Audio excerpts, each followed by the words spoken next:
All right. Welcome everybody to the 37th meeting of the Watershed Erosion Task Force.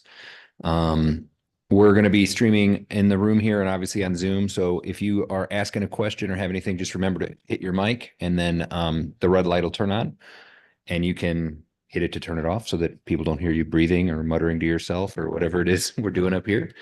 We have a new member joining us this evening. Down on the end of the panel, we've got Mr. Scher. Thank you for joining us. And I think we got Miss Eden. She might be joining us later. We'll see if she can attend or not. All right. Well, with that, let's get started. Do we have, we don't have any, we'll do public comment in a minute. Does anybody want to make a motion to approve the minutes or does anybody have any Mr. question? Yes, Can we sir. do a roll call? Oh, roll call. Let's do it. Roll call up. Member Bartlesmeyer, Here. Member Delonte, Member Sturman, Here. Member Berger, Here. Member Patton, Here. Member Scher, Here. Member Donaldson, Councilmember Edens, Chair Farmer. Here. Thank you. All righty. Would anybody care to make a motion to approve the minutes from our last meeting that was a very long time ago, back in October? All right. We got a motion down at the end. You got it, Travis? All righty. All those in favor of, yes, sir. Mr. Sturman, somebody got it. Sorry. Yep. Sure. All those in favor of approving the minutes from our October meeting, please say aye. Aye. Anyone opposed? And anyone abstain? All righty. I don't think I see anybody public comment wise online. We do have one in attendance via Zoom. If they'd like to speak, they could raise their hand. Yeah, that'd be great.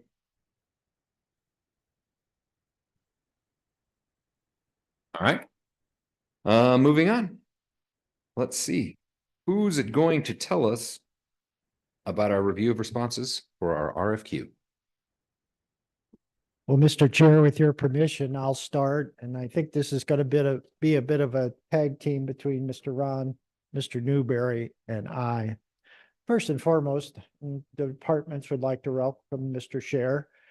I'm sure you could do a much better job of describing his background, but he is one of our community gardeners and does a great job out there at the facility here at City Hall. And he also initiated a program where businesses and bicyclists and pedestrians can work together to get discounts at their place of business when they ride or walk into them. So we know Mr. Scher well and welcome aboard. We're glad to have you.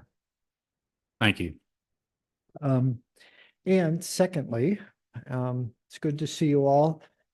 I suspect that the meeting won't be too lengthy tonight, but I think it's important that every once in a while we get back together, kind of compare notes, get caught up, and keep the momentum moving forward.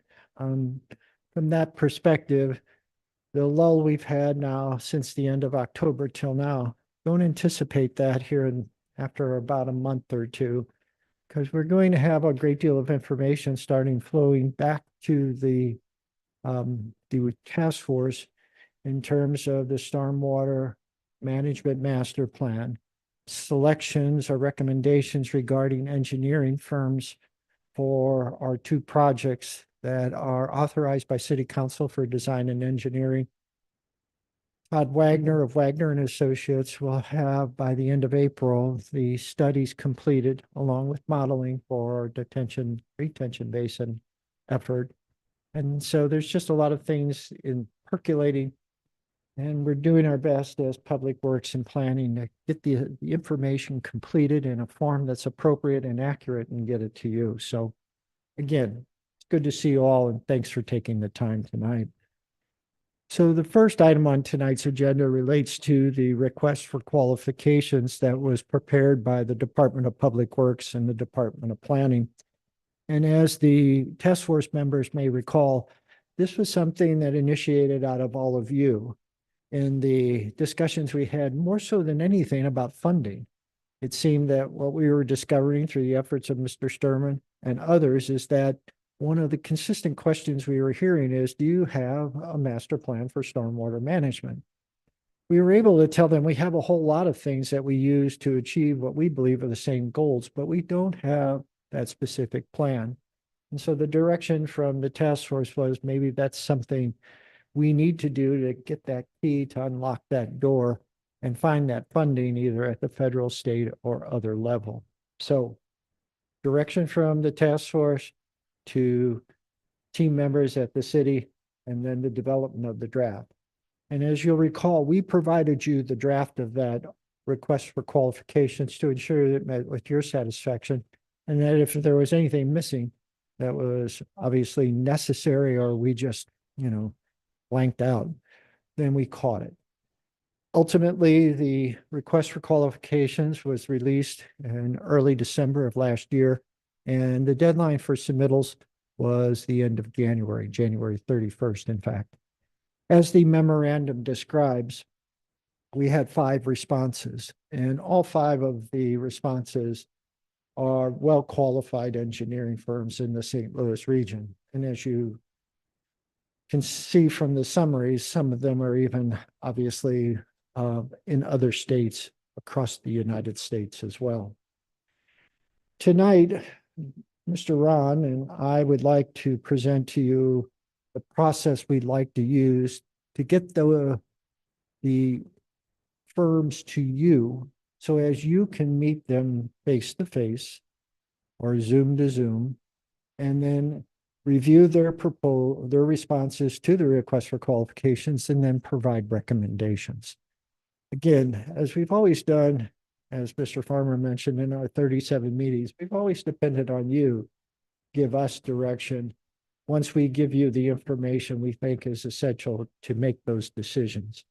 And so with that, I was going to ask Dan to kind of summarize what we're doing now and what we'd like to do in the middle part of March, if it's agreeable to the task force members. Thank you. Sure. Thank you, Joe. Thank you, Mr. Chair. Yeah, so as Joe said, we got 5 responses, and from qualified firms. And so what we would like to do what our plan is internally is as staff to review those and score them, and then basically get the list down to 2 and have 2 firms interview in front of you all, like a 30-minute kind of thing, and then maybe some question and answer. Nothing too major, but it's a pretty standard process, and it works well with this kind of thing. It's a big project, it's a community project, and it's like Joe said, you all have been working together for a long time, and so it seemed like the right thing to do to kind of put it in front of you all. So anyway, that's the plan. So we have not whittled the list down yet completely, but the idea was to pick a couple of dates, I think, to try to set up interviews for those dates with 2 firms. So I think that was kind of the main objective tonight, was to see if we could lock down a couple of dates for that. So and we do have proposed March 13th and March 14th, I think, are the 2 that we've looked closest at. There's not a ton of days where we don't have other meetings, so it's a little tight. Of course, there is a regularly scheduled meeting on March the 27th, but I think we were trying to do it a little bit before that to give us some time to develop scope and fee before it went to the city council. So anyway, with that said, that's kind of the objective tonight, was to lock down a couple of dates. So and there were firms that had issues with both of those dates, of course. So, it may be a little bit of a process, but we were also talking today that we could, if the firm can do it, we can, of course, everything's on Zoom anyway, we can record it. And then if somebody can't be here or whatever, they can watch them, or whatever. We can figure out a way to get it in front of everybody if we need to. So. Yeah, I think that sounds fine. I mean, that's similar to how we did the city administrator search, so that can work. I mean, those 2 dates work for me. I assume if we can get the majority of people in here, that's kind of what we need. So would it be best for you guys to get an email back saying people are able, or I don't know if anybody can check their calendars and just say that those dates work for them now, whatever works for you guys?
Great. Does anybody have any questions or concerns, or would anybody care to make a motion to accept the department's proposal as presented? I so move. All right. Okay. We got a motion and a second. Travis, you got him? All righty. Any discussion? All right. All those in favor of moving forward with the department's plan, please say aye. Aye. Any opposed? And any abstain? All righty. You got a plan, sir. We certainly appreciate your confidence in the process and us, so thank you. Are you handling the detention updates too, Joe?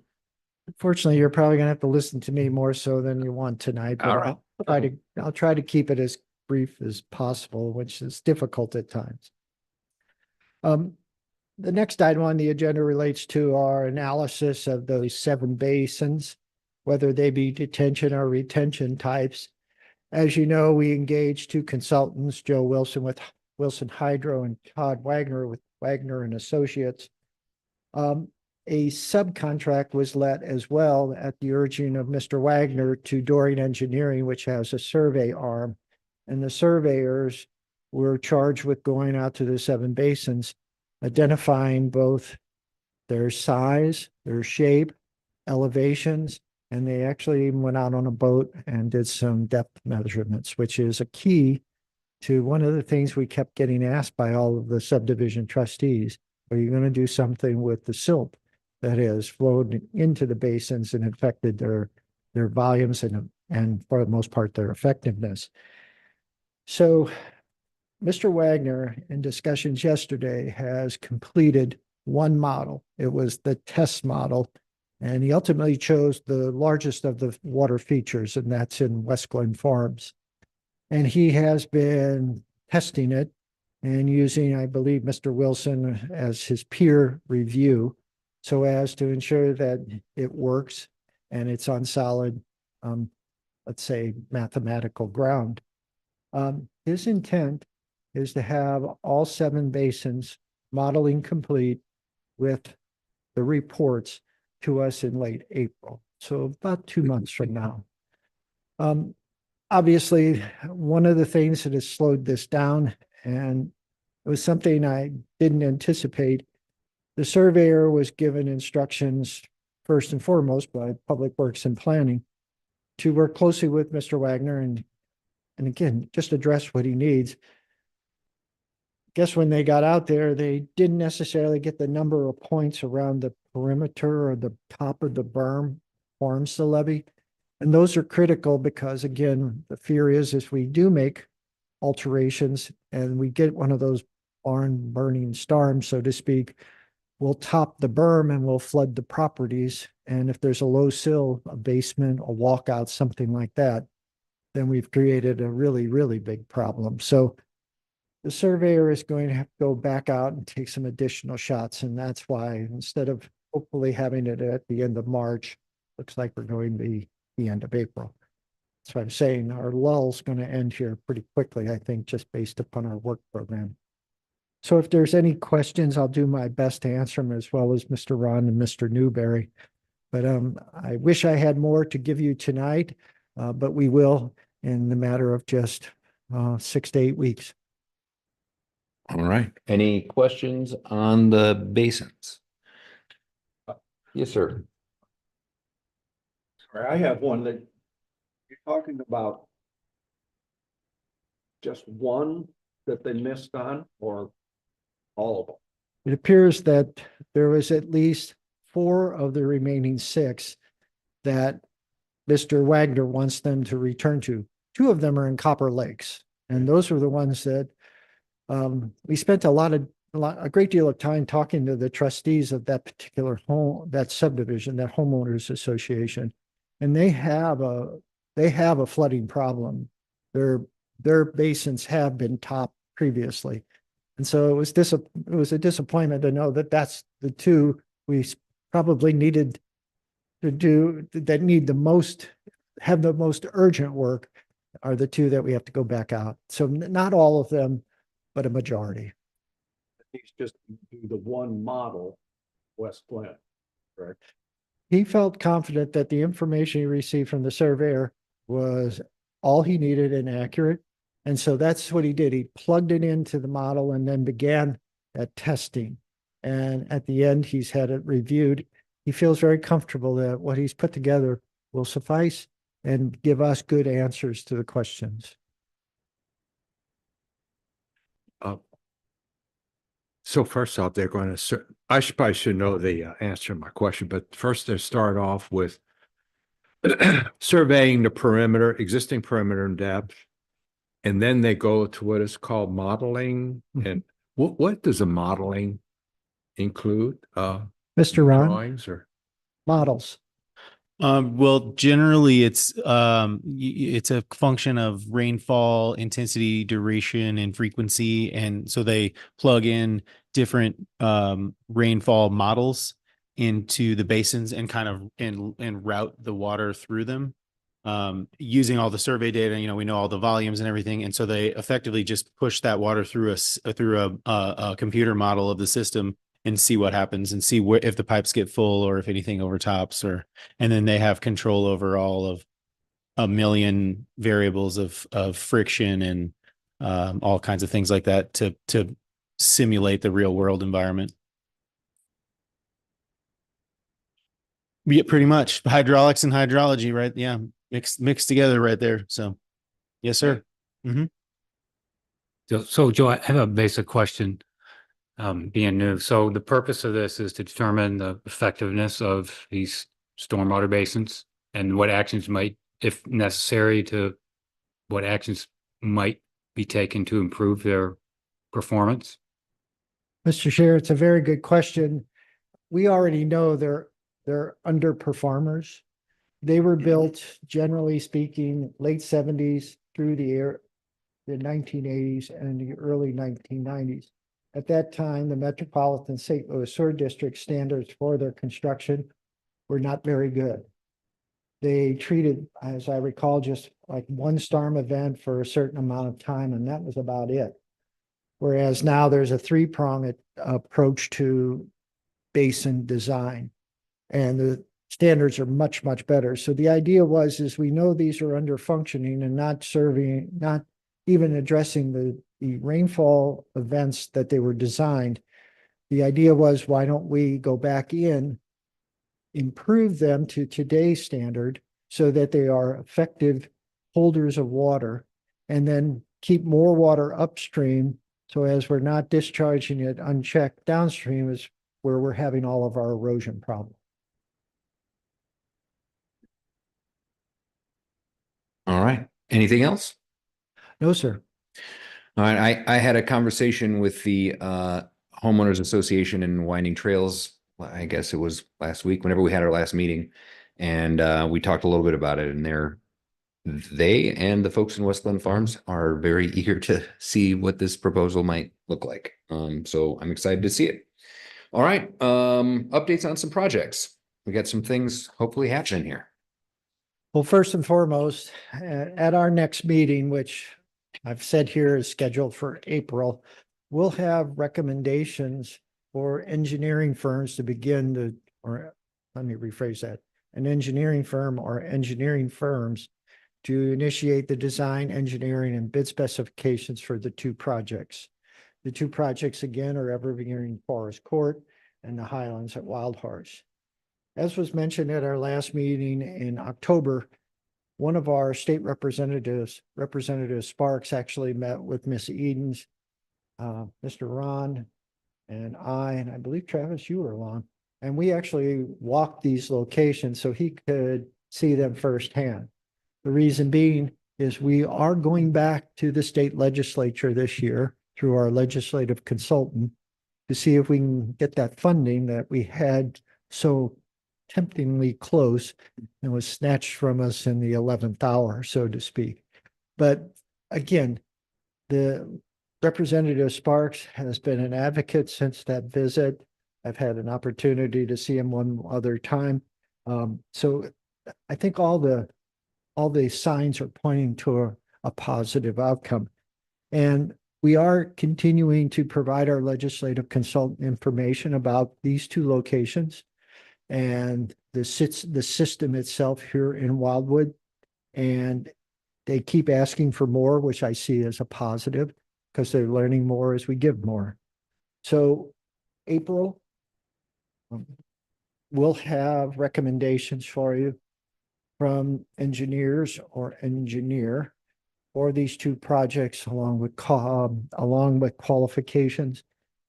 Hopefully you'll be able to help us decide on who might be best for this particular set of projects. And we'll try to get these started because we are funded for this design, engineering, and bid preparation this year. So we can get things rolling. And then, as you know, and Mr. Farmer can provide more details, as part of our 5-year capital improvement plan, we have money in the budget next year for construction. So, and some of you might be thinking, how long it takes so long? It just takes long. You know, plans and The bureaucracy. contracts and stuff like that. The permits, some good news. Of the 3 permits that were submitted, 2 of which were for Evergreen Forest Court and the Highlands at Wild Horse. All 3 have been reviewed.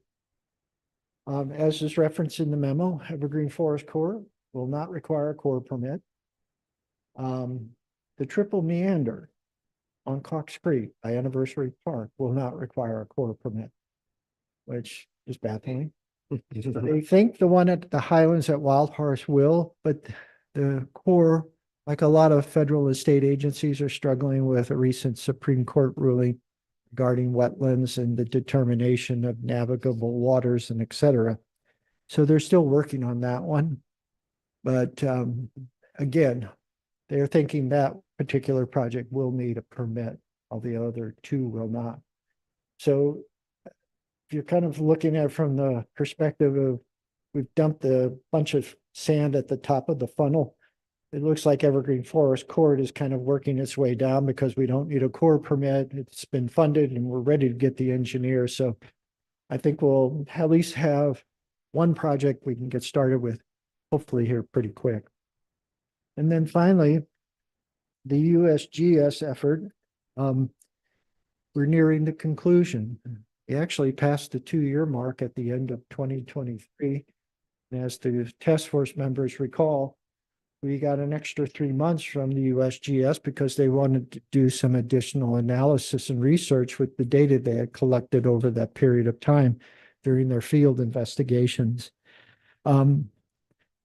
They are still completing peer review, but I believe, as Dr. Leroy noted, they are coming to a conclusion with that. She had hoped to have the report to us in draft form at the end of March, so next month. So the idea would be is to get you the draft report as soon as we receive it, so we can talk about it at the April meeting. Dr. Leroy be having a baby sometime at the end of this month or at the beginning of March. There is a gentleman that's been on as part of the study from its inception, has been working closely with Dr. Leroy. So he may step in and help us through that final phase. But she, again, just exuded confidence in his ability and said that we would not miss a step. So I'm hoping to have something to you in March for you to review. Obviously, just from her presentation a while back, it's very technical, and I'm sure you'll all be able to accommodate it, but try to get them in here to kind of help us understand some of the key conclusions. And more importantly, what are some of the solutions we're grasping at to solve some of our problem?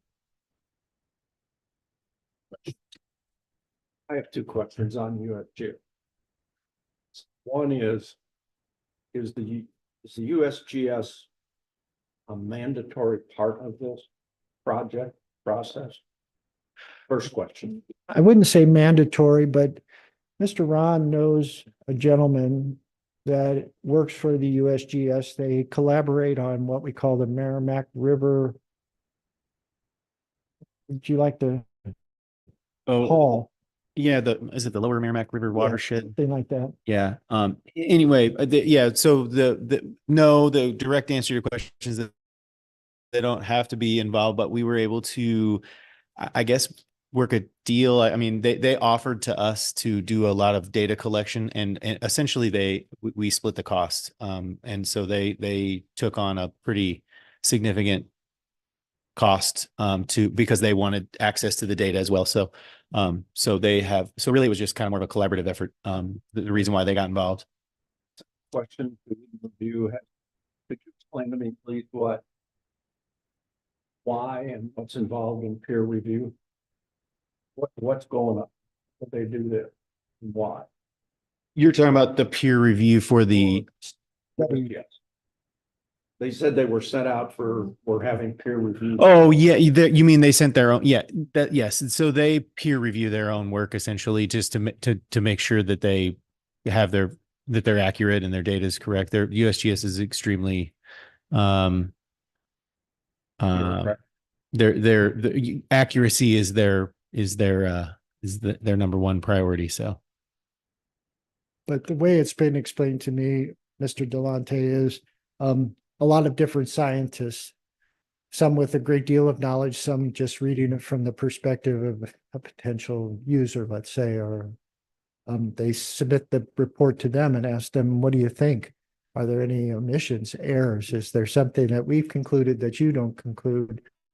So as Dan said, when the report is published, they have a high guarantee or a high confidence it is very accurate and will portray the information so as people can make decisions from it. Thank you. I'd like to, besides the Corps of Engineers, what other permits? Again, I should know that, I guess. What other permits do we need for these projects? So I would say, I think that the permits would just come internally. I mean, we'll issue ourselves a floodplain development permit. We do that in-house, and and a grading permit. We will have to run that. We'll get approval of the plans from MSD, so they'll be involved as well. But I think permitting wise, it's really MSD is probably our only other hurdle. Maybe DNR, we probably won't even need a land disturbance permit, but maybe those are easy to get to.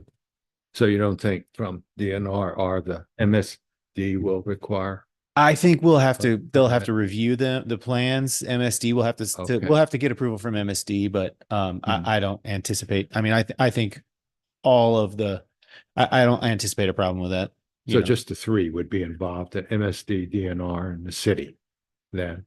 And the Corps Yeah. and DNR probably not. They're probably not involved. but- Yeah. So then when we have the permits ready, like for Evergreen, then we're ready to take bids to, but is the engineering and design of the work we do in Evergreen, is that complete No. yet? Or that has to be done that first? has to be done, and that, again, we'll hopefully have a chart list of firms for you to consider Hmm. for the project or projects, Highlands and Evergreen, at the Okay. April meeting. Okay. Yes. Thanks. And I would just correct one thing Mr. Ron said. MSD is not a hurdle, it's a partner. Oh, yeah. It's a what? Partner. Not her. True. That's very true. So, Mr. Chair, In case they look at the tape. I've gone MSD for a lot of permits in my career, and that was.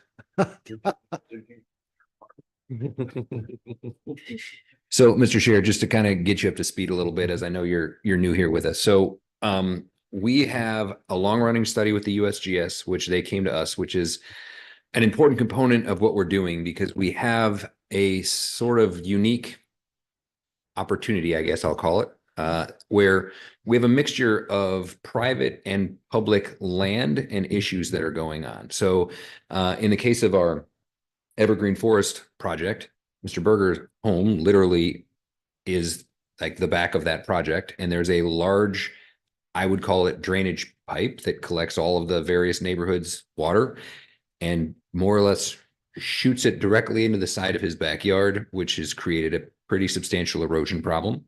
And he's had some structural engineers out to take a look at what's going on, and we're going to internally get to have a little look at what that is. But one of the issues that we have, and the thing that we've kind of boiled down these couple projects on, is this is very much a publicly created issue that is occurring on private land. And so there is a little bit of learning curve that the city is coming up with on that, and some legal things that we're trying to figure out to make sure that everything is above board and done correctly. So it was a great help when the USGS came in and offered this support to do this pretty wide-reaching study. And the good news about that was, for the most part, at least to this point, we get the sense that what we thought was happening is in fact happening, and perhaps is happening much faster than we had hoped that it was happening. So what we thought was a big problem is perhaps a bigger problem. And now over the last couple of years, we've worked to get permits ready. So basically, by the time we are reaching this point, which hopefully is coming up here in April, we are going to have shovel-ready projects ready to go as soon as the city council can grant funding on that. And then from a city council level, our big undertaking over the last several years, I guess decades really, has been an internet expansion project into kind of our western area. We have engaged that to happen. That's working. We're starting to move out of phase 1 into phase 2. And our watershed issue is really sort of rising to the top level of what the most kind of important issues facing our city are currently from an infrastructure standpoint. So the good news is, I think that our city council, as it's kind of currently configured, we have a election coming up here in a few months, I guess, but the group we have now are really eager to get this project moving forward. And so we're hoping to get this moving in the right direction. So I know it's kind of hard getting on one of these and not exactly knowing what's going on. So if you have any other questions about this stuff, we're happy to try to get you up to speed as quick as we can. No, I'm good for now. Thank you for the background. Sure. All righty. MSD's upcoming efforts.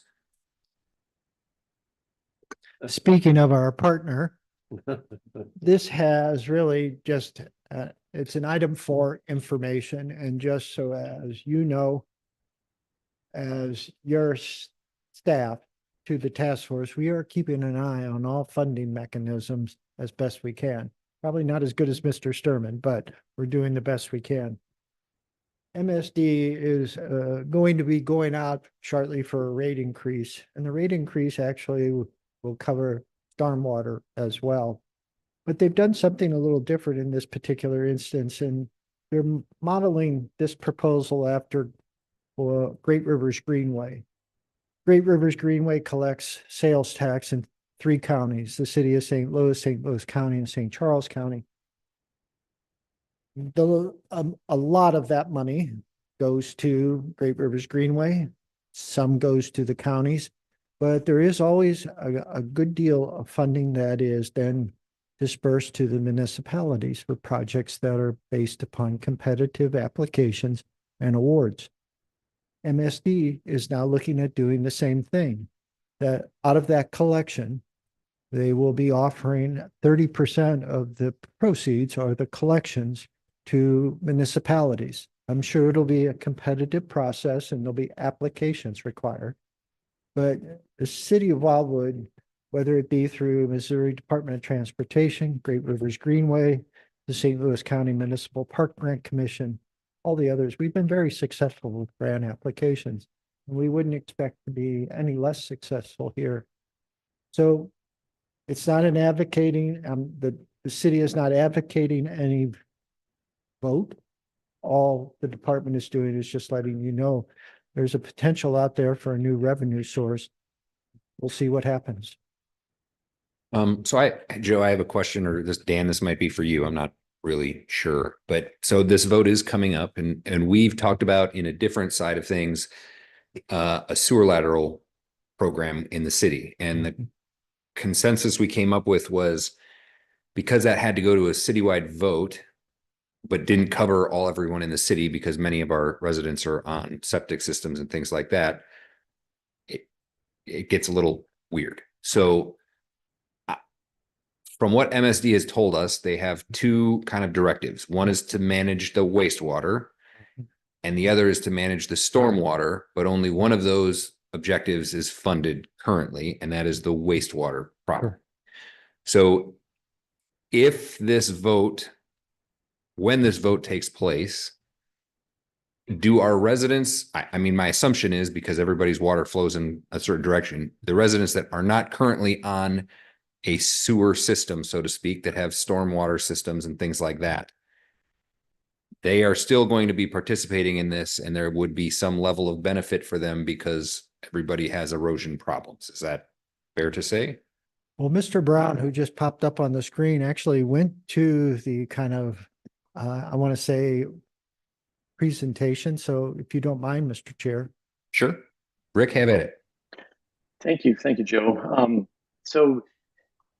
Council member and task force members, the presentation I went to was several months ago, frankly, but I asked specifically about this question. And my understanding was that MSD, only the voters that vote on these propositions are going to be those folks that are currently residing in MSD's jurisdiction. So if you're outside of MSD's area on a septic system, not served by a public sewer in MSD's area, you're not going to be voting on these propositions. It's only those folks that are currently within MSD's jurisdiction. So the funds that come out of it, if it's passed, could only get spent within MSD's area, not outside of it. So that is a very important distinction to make. But if you're not served by MSD, you won't be voting on it. All right. So then it may be, just from an informational standpoint, if we don't have that somewhere, it might be a good idea to put something up there that has a map that shows what parts of Wildwood are covered by MSD and what aren't. I assume there are parts that are not because of the subject thing. So that would be a good thing for people to understand, because those funding sources can't be directed just necessarily anywhere that we might want. They're going to be into certain specific areas, which doesn't change the fact that we would certainly love to partner with MSD on that money. But we just have to be cognizant of how that works in areas that we can't. Well, the argument I'll put forth is, and hopefully Mr. Brown concurs, if, let's say, the area west of Route 109, which isn't served by MSD except for some annexations that have occurred in close proximity to the roadway, isn't funded, but the other side is, we use that money on that side, and that frees up capital improvement monies we collect for the other side. So we've got two sources for two locations now. And so again, not advocating for it or not, it's just an opportunity. Great. Any other questions or thoughts on the MSD situation? That definitely is going to be put on the ballot this spring. Rick, did you hear the question? Yes, it is on the ballot in April, coming up. My question is, if it were to pass, what's the lead time on when you would even think about it happening? 2 years, 1 year? My recollection, and that came up at the meeting I was at, was you wouldn't expect to see any revenues probably until 2025 at the earliest, but they might start being assessed or coming in as of January of 2025, if I recall correctly. If memory serves, this is, they put something on the ballot a couple cycles ago and it didn't do well, but maybe this will be different. Well, certainly they've, at least from, and again, I'll defer to Mr. Brown, he is the expert, but from at least just as an outsider looking in, this is the first time they've ever talked about sharing. And I see that as a positive. Excellent. Do we have any influence on the wording of how the ballot initiative shows up? Because sometimes that can have a big impact. For the election in April, everything had to be submitted to the Board of Elections by, I believe, middle part of January. So that particular item has already been kind of set in stone, Mr. Berger. Yeah, and as we found with other things, there's in my opinion, an unfortunate reality to the verbiage that has to be used on these things that just kind of makes it really hard to understand what is going on.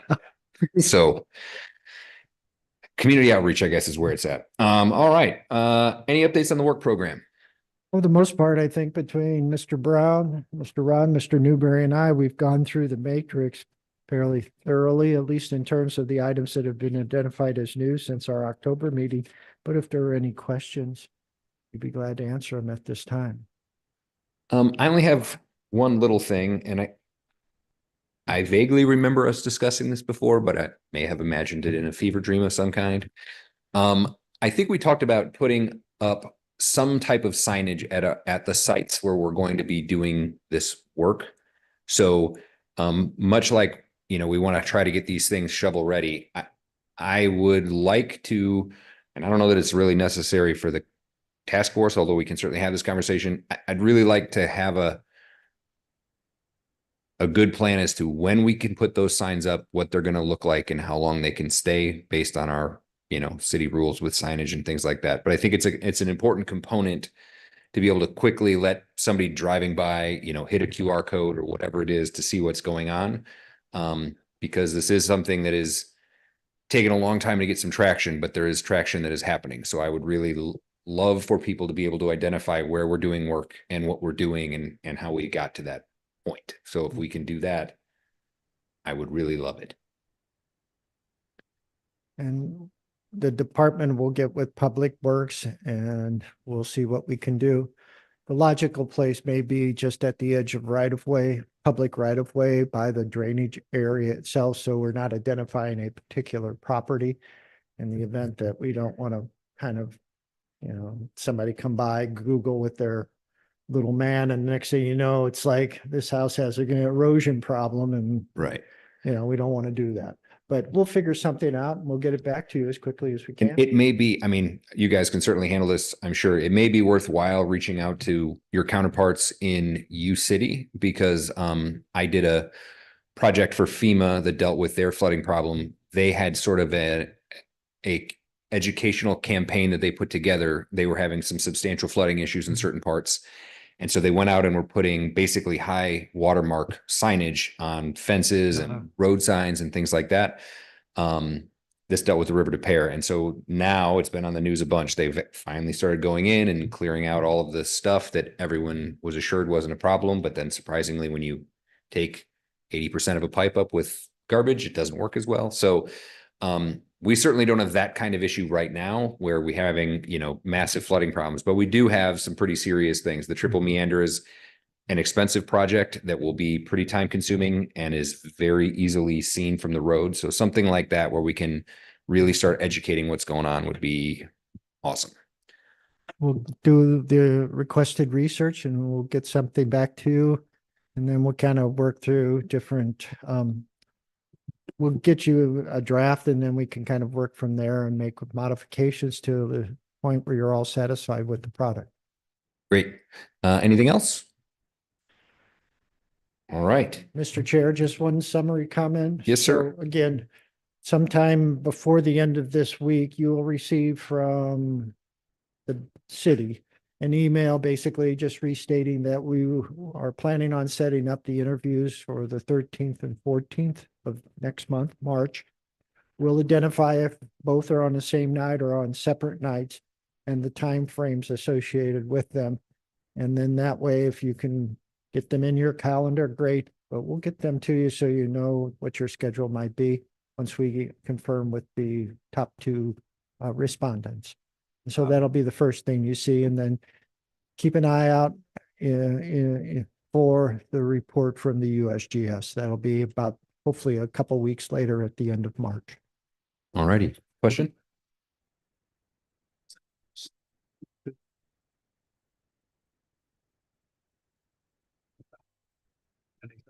what's in it. But will we see those before we do this interviewing? Yes, Okay. yes. Once we make the decision and start the scheduling, we'll send the two responses to you as quickly as possible. They're actually, they're nice documents in that they have a lot of photographs, they have tables, there's text, but I think you'll find them, I think you'll find them interesting just to see how people or the leadership of a company portrays itself. All right. Well, our next, yes, sir. Are they in general civil engineering firms, or are they firms that kind of their specialization is in our type creeks and what have you? I would say yes to both of those. They're all civil engineering firms, and they are all specialized, either the entire firm or they all have like a wing that specializes in stormwater, and actually all five of them have done stormwater master plans similar to ours. So yes, it's the answer to your question is yes to both of those things. And if I could just tag on to that, a couple of the firms did a little twist to their proposals. Obviously, public input, public engagement about the 9 watersheds.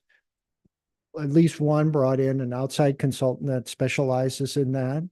And so depending on how you all feel about that component, obviously that firm may be highly recommended by all of you.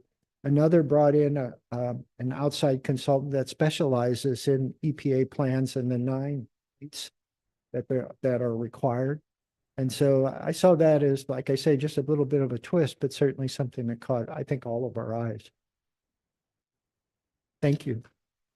All right. Well, we've got our, I guess I will call them our informal interview meetings at some point there, the middle of next month. And then our next official meeting will be at some point in April, hopefully with some cool information. I'm excited to get that in.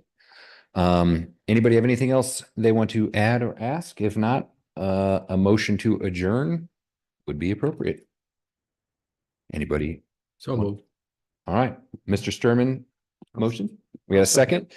All right, non-debatable. All those in favor of adjourning the meeting of the Watershed Erosion Task Force, please say aye. Aye. Anyone opposed? Any abstentions? Excellent. We'll see you guys next month. Thanks so much. Thanks, Rick.